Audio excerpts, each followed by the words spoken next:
And then before I introduce Neil, I wanted to just put out there, we're always looking for topics and facilitators for future calls. You'll see in the Google Doc, we have some of the ideas that were currently on our minds moving forward. For CC Star, we would like to hear from the NSF program officers, and Jane has reached out, but we're waiting for a solicitation to be finalized so that we could share that information with you that would be up to date. So I think when, I believe the ruling was when that comes out, then they'd be happy to have a meeting with us and speak about that. So hopefully that could be really useful for folks who are potentially considering their own CC Star submissions. Yes, Jennifer. The EPIC group is going to do a talk for the Quilt members about the common problems that we see and the end-to-end performance stuff that we've helped other people with in prior CC Stars whenever that comes out. I'd be happy to do that for this group as well, and some time frame right after it comes out, if that's helpful. I think that'd be pretty well received. Yeah. So if you want to keep us in the loop. Yeah, if you go to epic.global, there is a page about solicitations and the kinds of help that we can give to people primarily for the CC Star, but yeah, that's easy. Great. And you said it was epic.help? Epic.? EPOC.global. EPOC.global, got it. Yeah, that .net was gone, and yeah. I think that'd be great. And I talked to Kevin Thompson a little bit about how that would go. And, you know, it may be something, I mean, it probably will not be on our regularly scheduled day because we have, that's so during you definitely want Kevin to give an overview and to do that separately. So what I was talking about was kind of separate because okay, just helping a lot of, and especially the emerging groups of, you know, how can you position yourself? Yeah, and I think so. Maybe we'll just set up kind of an ad hoc meeting for that. Sorry, my dog's still. Nope, sounds good. Thank you. Yeah, and thanks for sharing, Jennifer.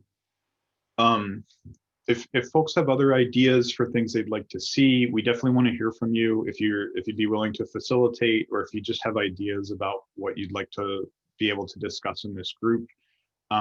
Or even if you know people in the community that you'd want to drag in and have facilitate, we're happy to hear that and try to lay hands on them. So you can contact Jane or I. You can put it in the call doc, and any way that you'd like to reach out to us with ideas for more. We really want this to be driven by the membership and make sure that we're responsive to the kinds of things that you are looking for. So again, we're very interested in your ideas. So with that, I wanted to introduce Neil. Just last week was the CASC Coalition for Academic and Scientific Computing meeting. Neil is the vice chair of the CASC organization, and we had a panel there where we discussed sort of the needs of emerging centers and small centers and how CASC could participate. And we thought it would be very useful for this group to bring somebody from that group to talk a little bit about how CASC operates, what kind of communication channel it provides, and what would be available through it. So Neil, I'd say take it away. Great, thanks, Rich. So I don't have any slides or anything like that. This can just be kind of a free-form discussion. I can start out talking a little bit about CASC and what that is and where it fits into the ecosystem. At least a couple of people on this call are familiar with what CASC is, having been members or current members.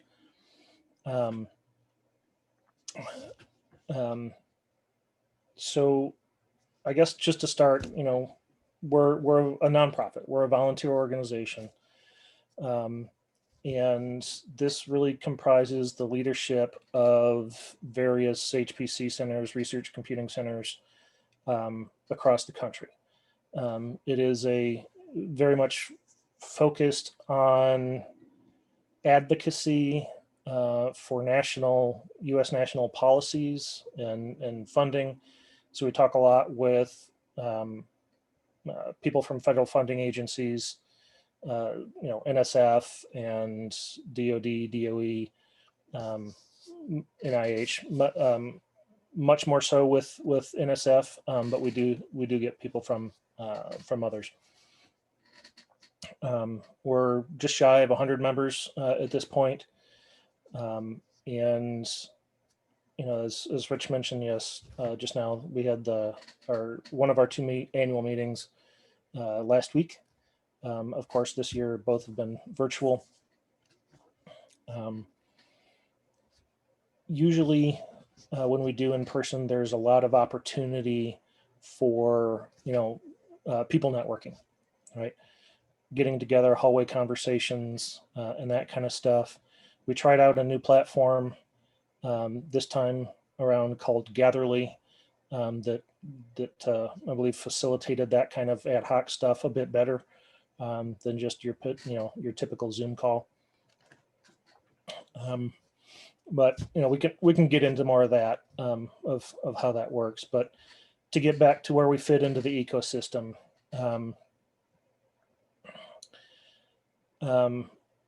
we see CASC and CARCC as very complementary organizations. In fact, there are an awful lot of people that are members of both organizations and contribute a lot in both places. So what CASC wants to focus on is, I've heard it referred to as stakeholder facing, although that's I don't know, maybe not quite right. It doesn't capture the whole thing. But we talk about, you know, very high level policies, everything from, well, and what I put into that is policies about running your center, running your services, right? And strategies for, you know, how the finances work and how does commercial cloud play into this, and you know, cross institution collaborations, virtual organizations, and that kind of stuff. But then we also have this other role of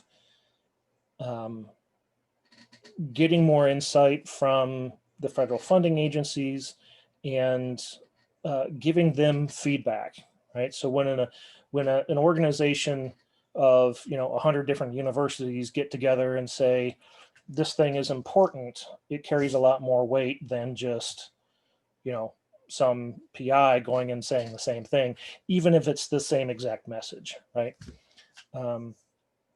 So we've recently made some bylaws changes and all this kind of stuff to make that a lot easier for us. We now have a dedicated positions committee, standing committee being instantiated, who can provide some rapid response. One of the things that we do a fair bit is to sign on to other letters from the community, right? These will be things like, you know, AAU, APLU. They're, you know, weighing in on some sort of policy being debated in Congress or something like that, or a subcommittee. And, you know, they'll ask the community, do you agree with this position, sign on or not? You've got 48 hours, right? So we can have a little rapid response team that can sign on to those kind of things and be more proactive as well. You know, as we see things developing in Washington, put together one of those position papers and then send it out and try and get other people to sign in on it and then send it to the relevant community. So it is very much not a lobbying organization in the sense that you've got federal lobbyists and, you know, they have to be registered and all this kind of stuff. We are more a education and advocacy. So, you know, we tell the story of why science is important and why it takes a lot of computing and storage services and networking services to do a lot of this kind of great research. All right. So that's kind of the high level goals of the organization. I suppose what I could do is, as an example, if you give me just a second, I can bring up our agenda. Actually, Neil, I put a link to it in the, well, I put to a link to the virtual meeting perfect. agenda in the chat, because yeah, Awesome. I think that really shows, we were thinking the same thing. I think it shows very clearly how important the work you guys are doing is. Great. Thank you, Jane. Sure. That's exactly what I was just going to bring up. So one of our really interesting sessions this week, in my opinion at least, was we had a talk on election security and data. We got together a couple of people that are looking at this from the academic side of things. Rahid is a professor at Carnegie Mellon, but he also was a part of President Obama's data science team. So he had some really good insights of how political campaigns, take a big data or a data science approach to a very practical problem. And we had a really great conversation around that. We had the Emerging Centers panel. Let's see. The Thursday agenda was really all about the funding agencies, right? So we got a lot of discussion. We get really good support from NSF in particular. Amy Freelander is a frequent speaker. She couldn't make it this week, so we had Manish, who has also been a frequent speaker as well. But you can kind of scroll through all of that. Let's see, maybe one thing to highlight from Friday. One of the great. I went ahead and just shared screen. Sorry to dump that on you, Neil. No problem. Thanks for that. One of the things that I've liked to do over the last couple of years as program chair is bring in some sort of diversity, equity, inclusion kind of session. And this kind of goes beyond, the statistics and demographics, right? This is, bringing in different perspectives from underrepresented communities, and how can we engage them as an advocate, and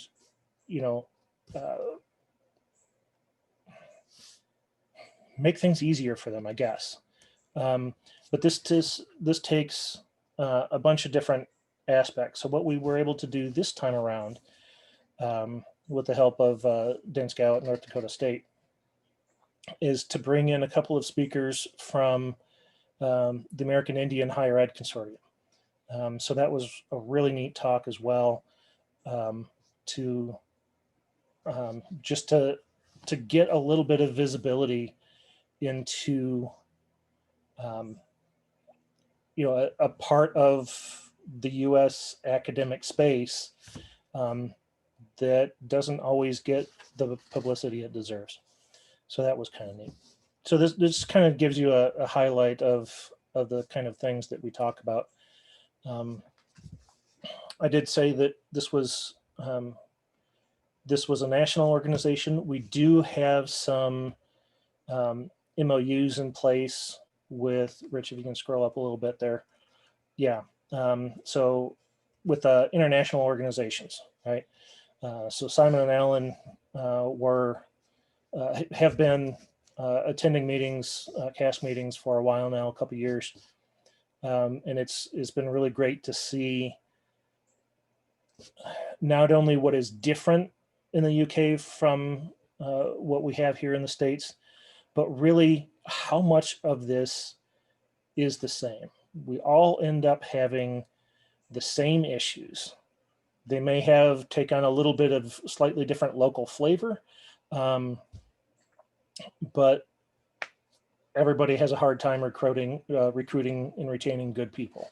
You know, everybody has challenges with funding. Everybody has challenges with, you know, how do we organize our staff, and how do we, you know, pay for our services, and how do we do that in a way that makes sense to the faculty. We all have the same challenges, right? So in my mind, the biggest benefit of CASC is having a forum to get together with people in your situation and have discussions about those common issues that we all have, right? One particularly valuable thing about CASC is the range of different centers that we have. So we've got members that are national labs. We've got like NCAR, for instance, in Colorado. We also have, you know, the big giant supercomputer centers like PSC and NCSA and TAC. They are represented as well. We also have the mid-size ones like Georgia Tech, and we also have, you know, smaller centers as well. You know, Michigan Tech, for instance, you know, they've got one person and that's their center, and they have some stuff, right? So it's really great to be able to figure out where you line up on different dimensions of big and small, and be able to talk to the people that have already been down the path that you are on, right? And say, what challenges are we going to see as we grow? And how did you deal with that? When I was getting Georgia Tech Center PACE started up, you know, being able to have those conversations within CASC was just phenomenal, and was a huge deal, a huge help for me to get things going. So, you know, and a lot of people see that too, and it's interesting that in some ways, all of these organizations, in some sense, are competing. We're competing for good staff. We're competing for resources. We're competing for faculty. All that kind of stuff is happening. But it is also very, very collaborative. It is actually much more collaborative than you would. Let me say that properly. The tenor is collaborative, not the competitive thing that you might kind of think. There's an awful lot of really good folks in there, and we get together and we solve problems. So with all of that, let me pause there and see if there's any comments, any questions before we go on. So Neil, I've got a question. Maybe a little bit about sort of the relationship between CASC and the funding agencies and the sort of stakeholders. Do you want to maybe talk a little bit about the advocacy in the form of some of the, like the science highlights, the CASC book, and our attempts to kind of dialogue and make sure that we're providing what NSF needs, and NSF is hopefully trying to provide what we need? Yeah. So maybe I'll do that by example. Last week when Manish was talking,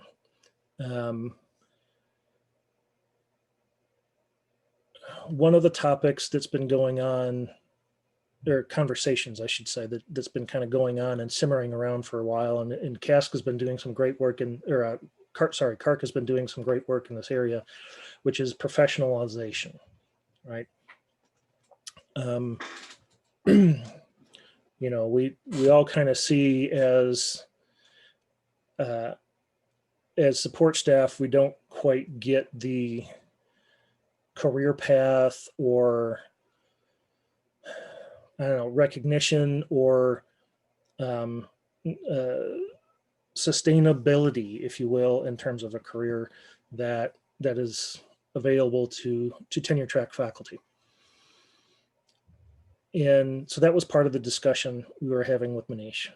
And one of our members chimed in with an idea to help this along, kind of equating professional staff with postdocs. And there's a mentoring plan that has to go on with postdocs, and suggesting that it would be natural for NSF and contribute to the professionalization of CI capable and talented staff if we included that that same kind of mentoring plan for our staff as well.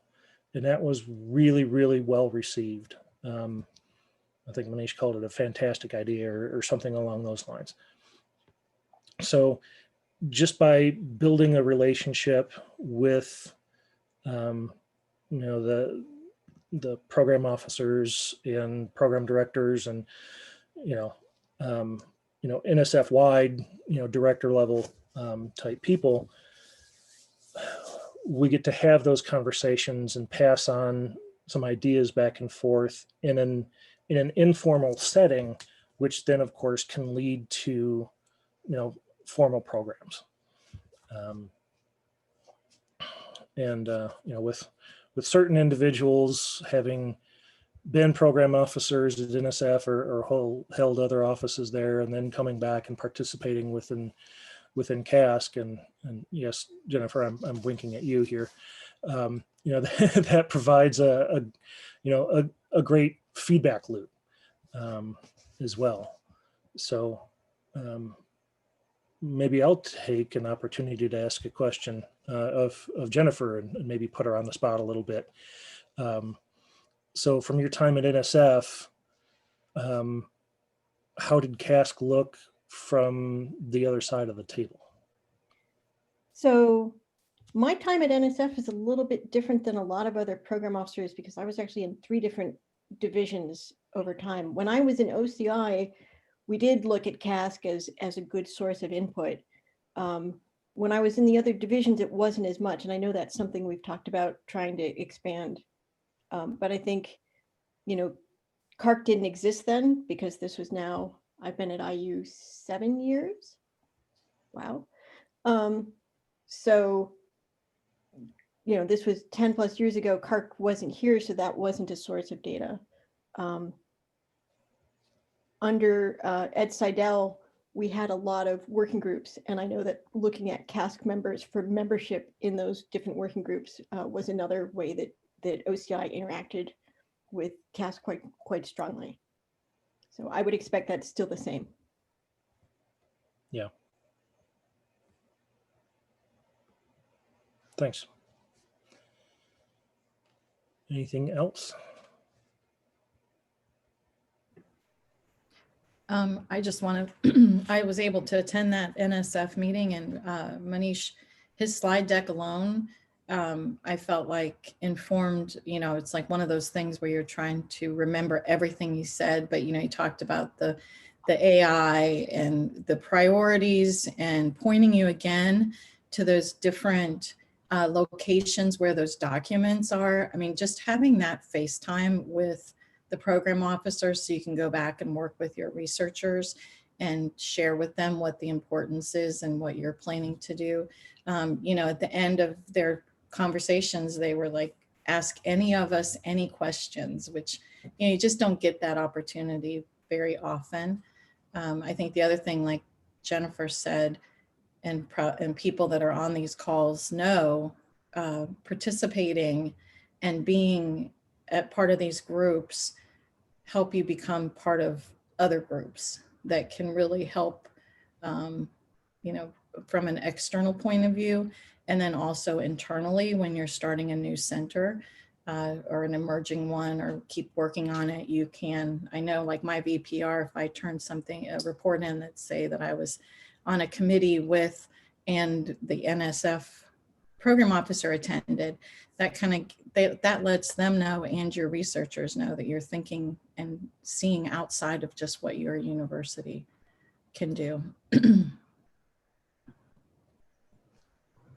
Yeah, excellent point, Jane. I do have, my one thing, and I hate to always go back to money, but it's always about money. You know, I think with this audience, and some of them have money, some don't. But you know, it's one of those things, like being part of CARCC doesn't cost you anything. There is a membership fee with CASC, and you know, I think that's a little challenging. Like you know, for the last 3 years, I haven't had any budget, let alone a budget to be a member of an organization, which can't be charged back into any service center, or, you know, there's some restrictions. So I don't know. I know. Sure. Yeah. So maybe some specifics on that. Our dues normally in normal years are $4,000 a year. This year we lowered that to $3,000. In large part, that goes to fund the meetings. We do have a director, part-time contractor that helps us organize things and acts as a buffer between us and the funding agencies, so there's no, you know, perceived conflict of interest or anything like that. So in large part, that's what the dues goes for. We have underway right now a strategic planning session that hopefully will give that will give us a roadmap over the next few years. And one of the things that's in discussion in there is some sort of financial consideration for small or emerging centers, right? And all sorts of ideas have been floated around. You know, do we just reduce the fees? Do we have some sort of scholarship, if you will, right? You know, that kind of thing. So that point is, Jane, of yours, Jane, is very valid, and we recognize that. So we're just trying to figure out what a good way to do it would be. I think there's in principle agreement that we should do something there. We just haven't figured out what it is yet. And of course, you know, with the uncertainty with COVID, that's been, you know, yeah, who knows how this is going to work, right? Right. You know, when we were working out the budgets for this year, we were really concerned that, quite frankly, that as we saw, you know, budgets being cut and slashed all across higher ed, you know, we were really concerned that will we be able to charge, you know, to recover some of these things. So yeah, I think that's all on our minds. You know, we in large part, the people at CASC do have budgetary responsibility for their own centers. So they are, you know, very well in tune with that kind of issue. And we do a fair bit to make sure that we're spending wisely. But, you know, having said that, the dues have been $4,000 for the last 30 years since the beginning. Wow. Since the It's like beginning, Costco hot dogs. yeah, right. Since the beginning of CASC, it's been 4,000, and you know, we've been able to do that simply because the cost is it's directly proportional to meeting attendance, right? Yep. Um, Well, when you come up with the, we'd be happy this group could give you the, kind of be the litmus test when you come up with some sort of thoughts or whatever. We'd be happy to give our input into what we think emerging centers could yeah, do, sure. So I think we got a good group that could help that conversation. Yeah, I'll make a note to feed that back. Yeah, Neil, I sort of wanted to elaborate on this direction a little bit. I was wondering if there was any discussion, CASC does have these committees to execute, particular objectives and come up with findings on things. Was there any discussion of maybe having forming a committee that would provide sort of a communication link into CASC from a community like this one? So, maybe take on 3 or 4 people from this group or similar invested folks and have them charge them with the responsibility of pulling in concerns from the group and then representing them to CASC, or is that too heavy of a lift?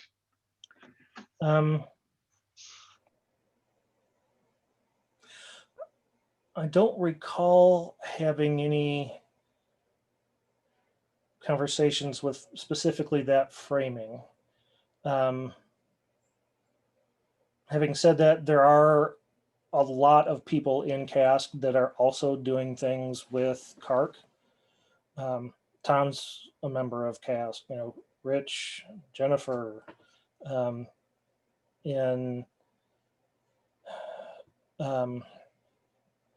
so Scott Yackel, right? He's an officer as well. So there's already an awful lot of people that span the boundaries between the two organizations, right? So we're kind of getting that already implicitly. Formalizing that is not a bad idea.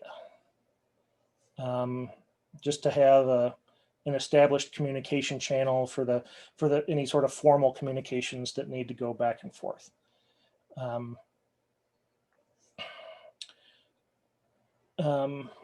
What's not on this agenda, we actually separated it onto a separate agenda, is Tuesday of last week. We also had this community-wide discussion on ROI for commercial clouds. That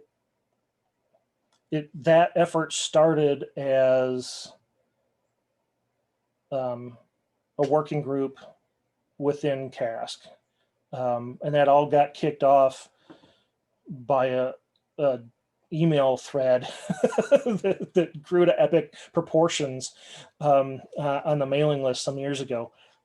So this kind of has been kind of slowly building up until then.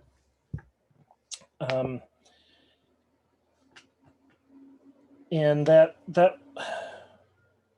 working group, in the context of that working group, we've been talking with CARCC and with EDUCAUSE to kind of have this collaboration around this, and kind of we tried to use this as a kickoff of some more formalized engagements between those 3 organizations. We just couldn't quite pull it together in time. So I'd say there's been some discussions kind of adjacent to what you were describing, but not quite precisely what that was. Okay, thank you. But that's not a bad idea as well. I think another one of the things that I was thinking when you showed the agenda about the Navajo, that's another interaction. And I'm sorry I wasn't able to attend our emerging center session as part of the CASC meeting, but as CASC hears of smaller new centers, the research level 2, when you're introduced to those people, and you probably already do that anyway, but if we had kind of CARCC Emerging Centers representative formal thing. I think that might happen more easily, you know, if there's somebody that everybody knows is kind of representing this emerging centers group, you know, then they pick that kind of stuff up too. But I don't know, we have a couple, since I wasn't on there on last week, I thought maybe we could get some feedback from the emerging centers representatives who were on there. I don't want to put them on the spot, but if they can talk or not. But Mike Renfro, I know that you were able to attend, and I believe John Huffman, were you on there too? Yeah. And it seems like we had a third, but I'm not sure that they're here. Anyway, so if you guys would like to give any of your thoughts or impressions, how CASC can help us and we can help CASC, I think that would be useful. Yeah, at least go ahead, because no, please, Mike, go ahead. Certainly got a better answer than I do. No. Well, I was going to say, yeah, so I have to apologize. I unfortunately got to the panel late, so I missed the first people talking. They started a little bit early, and I didn't realize that. I will say though that it was interesting hearing. You know, it's nice having the NSF panelists there to talk about the things and have that direct interaction. I mean, it's a little bit unfortunate because I think where the real value in these sorts of organizations is really that in person. And I know that you know, with the tool that you guys chose, the Gatherly, that tried to help compensate for that. But of course, I think you could feel that part missing. I mean, I think that was part of one of the unfortunate things. But at the same time, I think you know, keeping it going and keeping the people there talking about this, I think is definitely a good thing. I think actually Jane brought up what I think is a very good point. It's something that I was thinking about when looking at the people who are attending and who are part of CASC, and that's because it's an organization that you have to pay to get into. One of the things that I've noticed is in research computing is it's and not necessarily intentionally, but it tends to be a has and a has not kind of a group, and that a lot of times the people who are doing the research computing, the people we see involved are the same people from the same institutions. And it's probably because our institutions have made a commitment to put money into it, and so that there's at least enough funding there to be part of this group, this organization. And I was glad to see that you've actually invited other people to the CASC meeting that are kind of outside this group to talk about the kind of research computing that they're doing, because I think that's something that's going to continue to be a challenge. Is to, you know, the idea of being inclusive is that we have to realize that we're maybe being unintentionally exclusive, and looking for ways to maybe get around that is, I think, is an important part of this, because, you know, especially since we're, you know, looking at influencing groups like the NSF, is making sure that we're not only representing ourselves, meaning the same people that are always there, but all of us. And so I'm glad to see that you have invited people there, and that's something that's I think a discussion that's going on as well. Yeah, that's a really good point, John. And that kind of headspace is really where we were coming from in trying to find a way to lower those barriers for the emerging centers to get in. We've also done some things with the new bylaws that are intended to help with that. You know, historically, it's been a very stable and predictable path for the officers. You know, we had 1-year terms.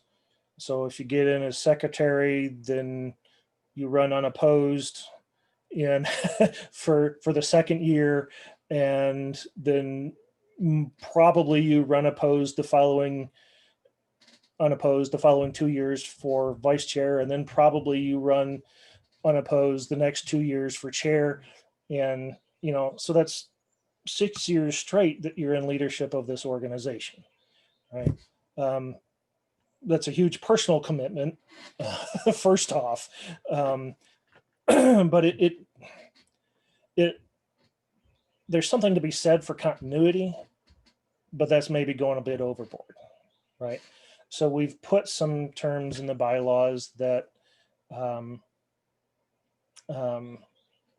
try to address term limits and, and consecutive years on the board and that kind of stuff. We're also establishing a lot more standing committees to A, share the workload around, but B, give leadership opportunities that are not the executive board to more people. And we're also requiring that every election for the board has at least two candidates. So trying to get that more mixing to happen, right? But in order to do that, we need to have people willing to step up and do it. And that's been perceived as part of an issue too. It's especially when CASC was smaller, maybe a bit less so now. But it's, whoever stepped back the slowest kind of situation. But no, I hopefully some of these measures will make things a little bit better. We'll just have to see. We're in the midst of officer elections right now, and the entire current board, or let me say it the other way, none of the current board are running for re-election, and a lot of that had to do with, we've done a lot of work with mission, vision, bylaws, strategic planning, all this kind of thing. We've gotten a lot of that in place now, and we're kind of, in some sense, rebooting CASC. We'll have a new, our director is moving on here in the next couple of weeks. So we'll have a search for a new executive director coming up. So it's really just kind of, let's just take the opportunity and reboot and look for a new set of leaders to come in. I think one thing also with this community volunteering, an emerging center, just because of who we are, like I have 20% staff member, and then I do the rest of it, and so I think it's hard for people to be super active in these when we are still emerging, because we're over there trying to, knock down doors and get money. Yeah. So I don't know what the answer is to that, but that's just something to keep in mind. And the it's not just the dues, it's the travel cost to 2 meetings, which again, like John said, it's so important to go to those meetings, but maybe looking at something, connecting them to PERC or connecting them to something else. Cause if I can make one airfare, to that really helps too. Yeah, sure. And that's definitely recognized. I guess I should mention that in addition to our 2 formal meetings, we also generally do some sort of get together at PERC and SC. Mm-hmm. Right. Historically, SC has been a lunch kind of thing. So we get together for a couple hours, but it's piggybacking that kind of thing. Jennifer? And one of the challenges is if it moves away from NSF, the NSF program officers cannot get there. Right. Oh, true. So, you can't get Manish in the room with you to ask questions, or Amy Friedlander in the room with you, or even, somebody at a lower level. That, the travel is really limited, and the time for them, it's a trade-off. Right. So some things that we played with in the past, was it 2017, 2018, something like that? We had our spring meeting in Colorado. Yeah, there were a couple years that the meetings were split East Coast, West Coast. Yeah. And then when it came up for a vote of, what do people think? Because none of the NSF people could get to the West Coast. It went back to both of them, walking distance NSF. Yeah, we had some really interesting feedback from the one in Boulder. It was the same year that SC was in Boulder. It was the fall meeting. Because we were out there in October, and then everybody came back in November for SC. And if you've you've been there forever, or if you've been there at all, it takes forever to get from the airport to the venue, right? So, this was kind of reacting to, the West Coast folks, saying, let's get something closer to the West Coast. So we did. We went to Boulder, and they said, well, it doesn't matter. I still have to get on a plane. What matters is the distance from the airport to the hotel. You're not going to make everybody happy all the time, obviously. Right. Yeah. I mean, that's hard, but as long as you're considering those things. Yeah. We try and do that. Of course, Jennifer, your comment on the agency folks is spot on, right? If they can hop on the metro and come talk for a couple hours, and their time commitment is bounded by a couple hours, then it's doable. But we're never going to get them on a plane. No. Mike Renfro, did you want to add anything to, since we're kind of getting on the end of our time here, to any of your impressions from being part of the panel and attending last week? It's another Zoom conference fire hose for me.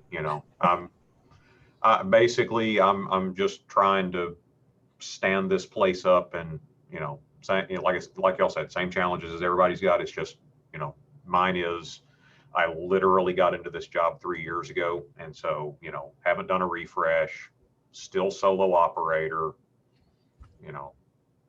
and just trying to get a structure with the capabilities model and the other stuff that's coming up to try and get this fleshed out a bit. Yes. That's why I said John had much better feedback than I did.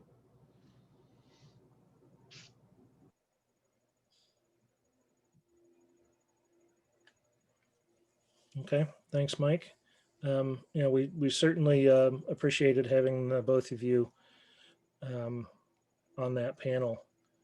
I think a lot of folks really got a lot out of that panel. So do appreciate it.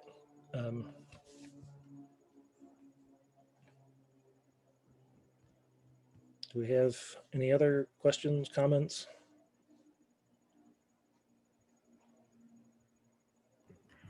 I know, and I see Lauren's on here and Dana, but kind of there was some discussion about the stakeholder facing in CARCC. And so how is that going to work with CASC? I assume you all are working that together, but I know we've just had some glimpses of information about that. So my understanding is that the people who've been leading the group out of EDUCAUSE are already game with sort of combining with CARCC for that particular effort effectively, so that it will be like a track in the people network. And CASC will have to speak to their interest in participating there, because I know we've engaged, but I'm not the one who's been part of those conversations. Yeah, so that's definitely something that we're interested in doing as well.